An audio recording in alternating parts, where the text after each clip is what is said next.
নিঃস্ব অবস্থায় কি দোয়া করতে পারেন একজন মানুষ, এই দোয়াটা শিখে নেন, ইনশাআল্লাহ আপনার জীবনের সমস্ত সংকট কেটে যাবে ইনশাআল্লাহ। আমি নিজেও এই দোয়াটা বেশি বেশি করার চেষ্টা করি। দোয়াটা হচ্ছে, মুসা আলাইহিস সালাম একটা গাছের নিচে হেলান দিয়ে বসলেন, বসে দেখলেন দুইজন মেয়ে দাঁড়িয়ে আছে দূরে, পানি নিতে পারছে না, লোকজন পানি নিয়ে যাচ্ছে, ওরা দাঁড়িয়ে আছে বেচারি। মুসা আলাইহিস সালাম গিয়ে বললেন, কি সমস্যা আপনাদের? এটা নিয়ে আপনারা আবার মেয়েদের সাথে কথা বলার চেষ্টা করেন, ঠিক আছে? তো মাহারাম গায়রা মাহারাম মেনে চলে। তারা বললো যে আমাদের বাবা অনেক বৃদ্ধ মানুষ, আমরা পানি নিতে পারি না যতক্ষণ না আমাদের কম পানি নিয়ে চলে যায়। মুসা আলাইহিস সালাম তবে একটু বললাম না, ফিজিক্যালি খুব স্ট্রং ছিলেন, থাকে না বডি বিল্ডার, সামনে গিয়ে কথা বলে সরো পানি দিতে দাও, তখন মানুষ একটু মূল্যায়ন করে না।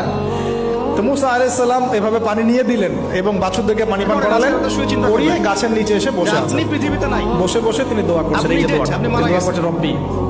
একটা নেক কাজ করলেন, নেক কাজ করলেন না, মানুষের উপকার করলেন, নেক কাজ করে এসে গাছের নিচে বসে দোয়া করছেন, আল্লাহ এখানে তো আমার খাবার পানি বাসস্থান কিছুই নাই, আমি কি করব?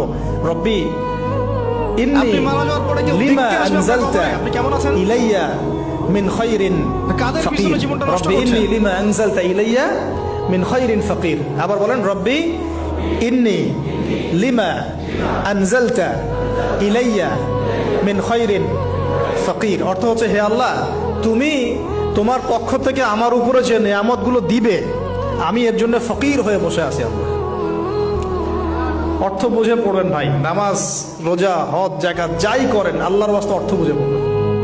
অর্থ বুঝে পড়লে আপনার ইবাদতের স্বাদ পাবেন, তৃপ্তি পাবেন, আল্লাহর সাথে কানেকশন হবে, আল্লাহর নূর পাবেন, মাআরিফত পাবেন, সত্য স্বপ্নও দেখবেন তখন ইনশাআল্লাহ। তখন সত্য স্বপ্ন দেখবেন ইনশাআল্লাহ। আল্লাহ পাক তৌফিক দান করবেন।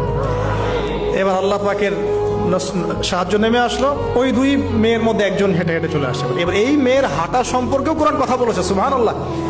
এই মেয়ে কিভাবে হেঁটে এসেছে এই হাঁটার বর্ণনাও কোরআন দিয়েছে। কোরআন বলেছে এই মেয়ে হেঁটে আসছে লাজুক পায়ে। এখন আপনি এই পুরো ওয়ার্ল্ডের মেয়েদের হাঁটা দেখেন, লজ্জা আছে? তাহলে মেয়েদের সাথে লজ্জা একটা গভীর সম্পর্ক আছে।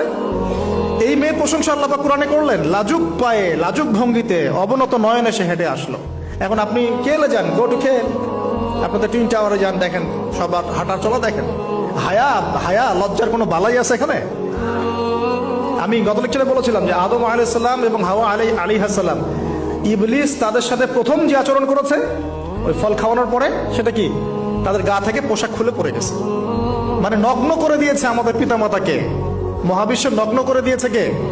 ইবলিস। তো এখন এই পৃথিবীতে আমরা যারা নগ্নতার চর্চা করছি, তার কার এজেন্ট আমরা বুঝতে বাকি আছে? আমার কথা কি বুঝতে পারছেন কিনা? এই কানেকশন মেলানোর চেষ্টা করেন, ডটসগুলো মেলানোর চেষ্টা করেন।